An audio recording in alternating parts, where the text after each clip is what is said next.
Welcome to the Real News Network. I'm Paul Jay in New York City. In Libya, the stalemate continues. NATO bombs continue to fall on Tripoli. And a UN resolution that said the reason for being in Libya was to protect civilians doesn't get talked about very much anymore. The issue of regime change and perhaps even the killing of Gaddafi all seems to be within the realm of the acceptable. Now joining us to help us understand what's going on in Libya is Hamid Dabashi. Hamid is a professor of Iranian Studies and Comparative Literature at Columbia University in New York. He's the author of the book Brown Skin, White Masks. Thanks for joining us again. Thank you, Paul. Thanks for having me. What's your take on what's happening and where are you now? Not unconditional support for the rebels, unconditional support for the Libyan democratic uprising. To this day, this rebel business is a mysterious entity. We don't know what exactly they are. I'm not questioning the validity of their cause, but as you know, it's a rebel. It's not a democratic representation. What remains legitimate, valid, consistent is Libyan people being part of the Arab Spring, and there is something of a civil war that is happening. Now, the military intervention, first of all, as you said, it has not delivered. We are now 3 months into bombing, relentless bombing, and we have had even a compound that one of Gaddafi's sons was bombed, and casualties reported, but still he's up and about. We have a fascinating case that, in fact, the conventional army of Libya has been destroyed, as NATO has made sure. And Gaddafi is now fighting an unconventional and asymmetrical warfare with the rebels and with NATO.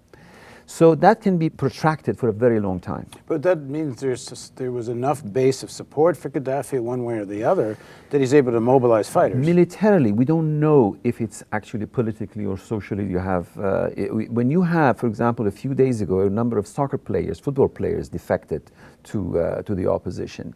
And that is a sign that the actual popular base is very, very thin, if anything. But for a country of 6.5 million people and an oil-based economy, you really don't need that much of a popular base. What you need is a military and security apparatus. And the military and security apparatus, whatever it is so still there that his son comes out and says, we want to have an election, let's put this on referendum, etc. And Gaddafi comes and gives his rants and rape, whatever he wants to say. And this can go on, and NATO has not been able to deliver. They talk to the NATO officials and say, well, regime change is not in our agenda, but the fact is that Gaddafi is being targeted.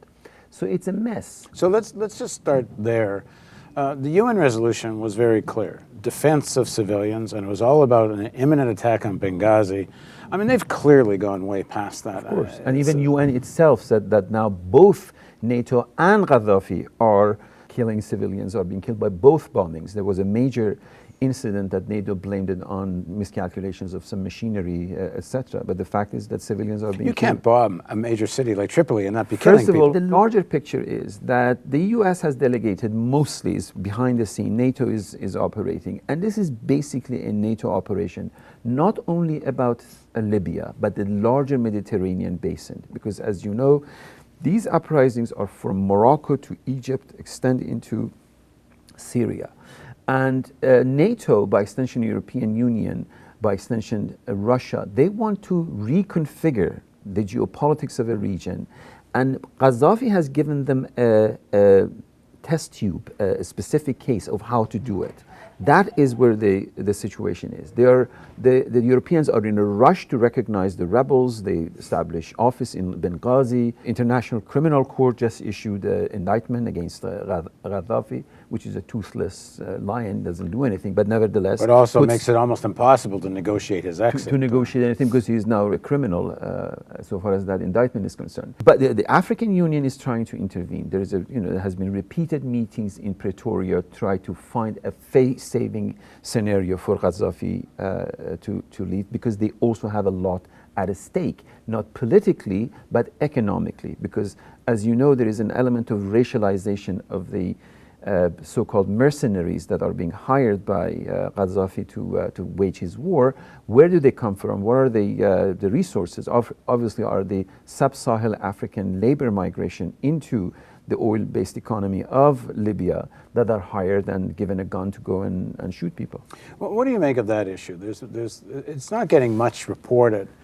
The allegations or charges that within this rebel movement, there's a lot of racist elements, and they really have been targeting black migrant workers, not just black mercenaries. In Libya, you also have the fact of African laborers who are in Libya, part of the labor force, but before this conflict began, this war began, they were part of the labor force so far as the oil industry is concerned and other services, and is not just African. Remember, comes from all over, even from Asia. And now the war has started. The same labor migrants have been given a gun and a uniform. The key factor is labor migration. Is not that they are not criminals, they are not fighters, but for money they will do anything. Obviously, any worker will do. And so this becomes more racialized, Exactly. because if there's some blacks with guns, Exactly. all blacks become the enemy. Exactly. Okay, let's move on to the issue. Back to the UN resolution. Is what's now going on by NATO, is that not a complete violation of the UN resolution, and is this not essentially now against intervention in a civil war? As you recall, Paul, even from the very beginning, UN Security Council in 1973 was very vague. What does no-fly zone exactly mean? They say no-fly zone, anything except landing of troop.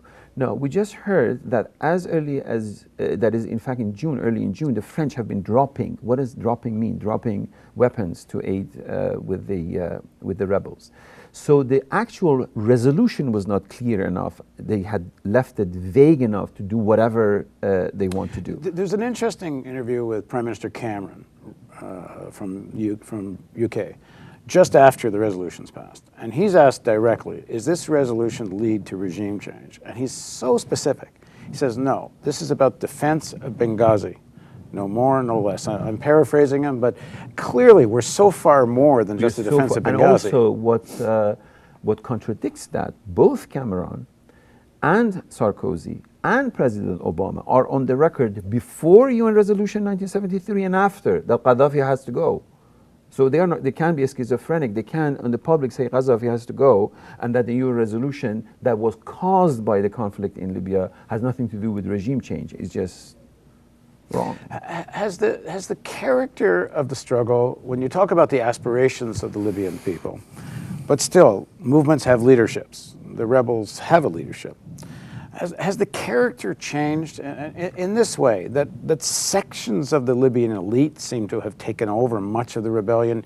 Even people who were, yesterday were part of Gaddafi's ruling group are now in the leadership of the rebel group. And this now is all this big sea of oil politics. It is. We did a story earlier with Kevin Hall from McClatchy newspapers about a WikiLeaks, which is all about contention between Gazprom from Russia, Eni from Italy versus Total from France, and the U.S. worried about Russian encirclement of Europe's energy supplies by getting into Libya. I mean, this is kind of a hodgepodge of inter-imperialist conflicts now. I'm not sure where the Libyan people's struggle is in this now. I think we should, as we have talked about a number of times, we should keep our eyes on the ball. Libyan people began this without violence, without rebel, without leadership. The same way that it started in Tunisia, the same way that it started in Egypt, and in fact was in response. It began after Tunisia and after Egypt. So in terms of the DNA of this initial uprising, there is no difference between Libya and what will happen in Tunisia and afterwards. But it is after the French involvement. Remember that Sarkozy's involvement began before, in fact, the UN resolution and the no-fly zone, etc. It became increasingly militarized. So every actor involved, from Gaddafi himself and his family, to these so-called rebels, whoever they are, to the French, extended into American, etc., are involved in over-militarization of this project. This has an immediate impact in militarizing the uprisings. That now is the most violent thing that has happened in the region. In fact, the casualties are far exceeding anything that happened in Tunisia, in Egypt, or even in Syria. And it is also, by virtue of its being so prolonged, a test tube for the rest of the Mediterranean region, for the NATO to be able to control it, not only for these uprisings, but also for economic resources. Oil is a key factor, and labor migration, and all sorts of racialized politics that happens by virtue of labor migration. Most immediate example of it is in Italy, as you know. So the struggle then has entered a phase where you could say the people's aspirations, or the sort of democratic struggle you talked about, is kind of taking a back seat to all these other agendas. Correct. You're absolutely correct. Now the oil politics, military politics, and also cherry picking with these so-called rebels, which one they support and which one they don't support, has taken over. But what remains, in my opinion, what remains subterranean and is still very legitimate is the fact that Libyan uprising is integral to the rest of the region. Thanks for joining us. Absolutely. Thank you for joining us on the Real News Network.